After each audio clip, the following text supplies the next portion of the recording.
represent canke ati you are welcome twaje nk'abavumbuzi twaje esha nk'abakamatisi ati turashitse aha mu gikoni igikoni kiri muri Montoun bar nkuko mubibona kandi reka cameraman yerekeze hehe ahantu hari ibikoresho vya Montoun bar ari mu gikoni ati rero ni handi bita mu Akabenzi aha ni mu Akabenzi no kuvuga rero hari byinshi ndabona itomati ipiripiri kana limao bimwe bita mu Giswahili limao ndabona ngana onyo blanc ndabona ibikoresho byose ari sawa aha muri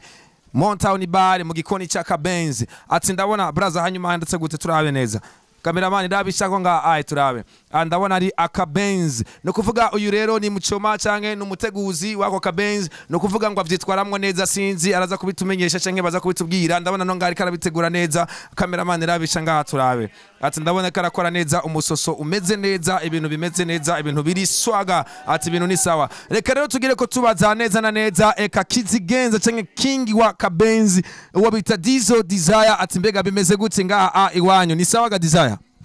ego na mahoro ati rero ibintu ngaha mu Akabenzi canke ngaha mu gikoni ndabona eka abanuze bawe abakolegi bawe canke abakozi canke ni bande sindabizi ariko bimeze gute mu bitegura gute mu bikora gute nk'umuntu kugira ngo yoroherwe Akabenzi aje asanga gahiye canke aragura amamu gace mu mutegurira Okay novuga yuko ti murakoze cyane kutugendera muri Montoun kuko mumbajije na cyane ku bintu vy'Akabenzi ego twe muri Montoun nk'amateka bazi na cyane turakora Akabenzi speciality novuga yuko Montoun speciality yaho ni Akabenzi ndashobora kubaha nka par exemple nk'amamodeli dushobora gukora muri ako Akabenzi tugakora mu amamodeli menshi bivanye nuko ubugashaka canke eba wifuza kurya ibintu wumva neza na neza ibintu bimeze neza biri kuri level kandi biryoshe cyane urumva no babwira yuko ati nta handi atari muri Montoun okay turashobora no guhera nko ngaha okay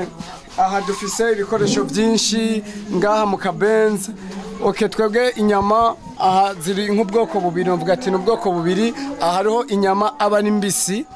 haba hariho inyama aba ari mbisi uraza ugakomanda ngaha ushatse inyama mbisi hama okay hama ikaca tuyizana tukayipima hajya ku munzani nk'uko mwabibonye hajya hama tukaca tuyizana ngaha tuyizanye ngaha tukayishira ahantu namwe muca mubibona kuri intuze itable yacu ngaha dusanzwe dukorerako tukayishira ngaha tukabanza tukayitegura neza tugakurako ibintu by'ibinure ibintu biba vraiment atari vyiza na cyane mu mibiri y'abantu ego canke hariho ifuru mubona ngaha iyi furu rero ntisanzwe kandi yubatse no mu mahera menshi novuga nko mu madolari amahera yubatswe ko na mahera menshi cyane kandi ateye ubwoba benshi ndabizi yuko baragendera za Kamenge bamenyereza zindi zingunguru n'izindi ariko iyi ni furu ikozwe kijambere kandi na cyane mubona yuko ikozwe no mu mahera menshi aha rero aha turashobora gushirayo nk'inyama mu gihe urabona nkuno munsi mutugendeye na cyane nkunda ngaha kubikorera weekend niho ngura inyama nyinshi nkaca ndazishira ngaha mu furu kuko mbafise muri Montoun ngaha ibintu by'amakaraoke n'ibindi biba biriko biraba nico gituma cyangura inyama nyinshi nkaca ndazishira ngaha mu furu canke ugomba ko ndakokereza nka kotsa naho bashaba gushirira ngaha niho uca wotsa ngaha baca bakokereza inyama ikaciva yari umutuku isa neza ikamutse canke aha mu furu turayikurayo tumaze kuyikura ngaha mu furu kugira tuyumutse kandi ubugira kandi kugira tuyumutse neza niho rero tunaza muri aya mashini ubona ngaha izi materiel ni materiel nziza cyane na cyane ku mibiri y'abantu na cyane ku buzima bwa kiremwa muntu kugira na cyane tu protege abantu benshi zimwe bitazangwarara gute n'izindi nyinshi ariko ngaha muri Montoun ndakubwije ukuri uje kurya inyama yo ngaha muri Montoun nta ngwara nta gute ntaki uzokwigera urwara mbega dizo gatoya mushefu w'Akabenzi mbega ndakubaze gatoya hajya ko Akabenzi ko nama mbona kenshi kaba karimwo amavuta menshi canke karimwo ibinure vyinshi mbega mu kugakaranga urinda kugura amakoto gadizo wewe ngahanyu bitegura gute ko twabonye menga biratuyobera natwe Okay, urakoze kumbaza ico kibazo nyakubahwa mu journaliste mwatugendeye amavuta twege dufise amavuta special twakubwiye yuko ari speciality Akabenzi urumva n'amavuta yako dukoresha n'amavuta abari ku rundi rwego rukomeye cyane sabari bo bose bashobora kuyaronka mezami arazimvye vraiment ariko none dizo tudahendanye ntiduhendane tuvugane mukuri aya mavuta vraiment aya mavuta vy'ukuri yitwa gute tuyasanga hehe canke ava hehe wotubwiza ukuri vraiment dizo nako dushobora kuyakenereje yatekesha muhira canke he wotubwiza ukuri apana Okay, urakoze cyane urakoze kumbaza ico kibazo no kubwira ati amavuta dukoresha twege ngaha iwacu muri Montoun turavuga ati specialite inyama y'inkube n'amavuta re dukoresha gukora iyo nyama kugira yitwe inyama y'inkube turakoresha amavuta yitwa inkube urumva inkube novuga ati amavuta inkube ava hehe ava mu nyama y'inkube nyene ava mu nkube Okay, ni nk'amata n'amavuta y'inka niko bimeze tuvuze amata urabona amata kuja kuntu berura amavuta nayo nyene manzo kayishira ari amure noze gace yidugiriza amavuta yo nyene mezami ntibisanzwe vraiment ibiri kurabona ngaha muri Montoun sibi turafise ubuhinga bwinshi dushobora gukoreramwo aka Kabenzi ubu n'ubuhinga bwa mbere no ndakweretse ariko hari ubundi buhinga burenze kuri ubu kandi benshi nk'abashitsi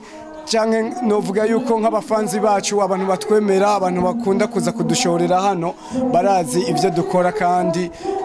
vraiment amateka sije no yiha ahubwo nibo boyampa murakoze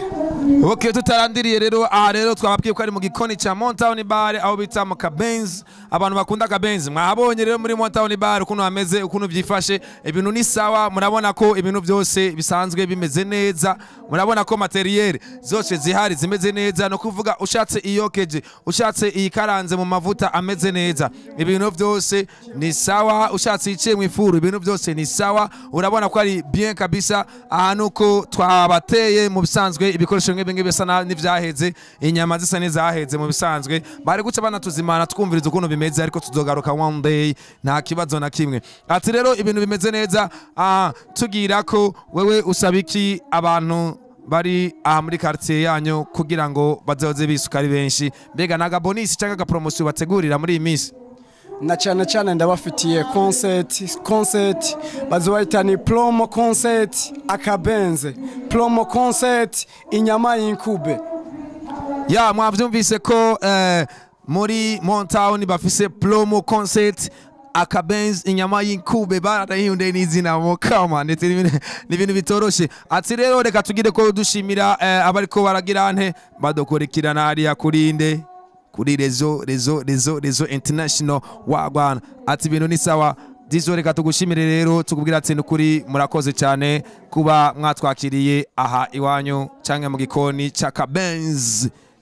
na cyane namwe mwaje kudushigikira canke kugira mumenyekanishe ibikorwa dusanzwe dukora no babwira ati big up son mwakoze cyane gushika muri Montoun na cyane muze mubandanye Montoun na cyane mu supporting cyane kuko ni bare novuga ikunda na cyane nk'abajene tumaze gushika kuri level dukora nk'amashow menshi cyane akomeye cyane nka jewe nka banyita Dizo kandi ndumu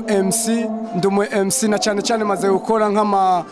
amashow menshi ndamaze gukora road show menshi mu gisagara ca Bujumbura abeshi muranzi murakunda kumbona na cyane ndabatumiriye muri Montoun bar yes every weekend ibintu aba ara mafyufyu aba ibintu biba bimeze neza cyane nimwitinye karibu sana mezami reka tugire ko dushimira cameraman yakin ati wakoze nawe kuduha ama image ameze neza ati just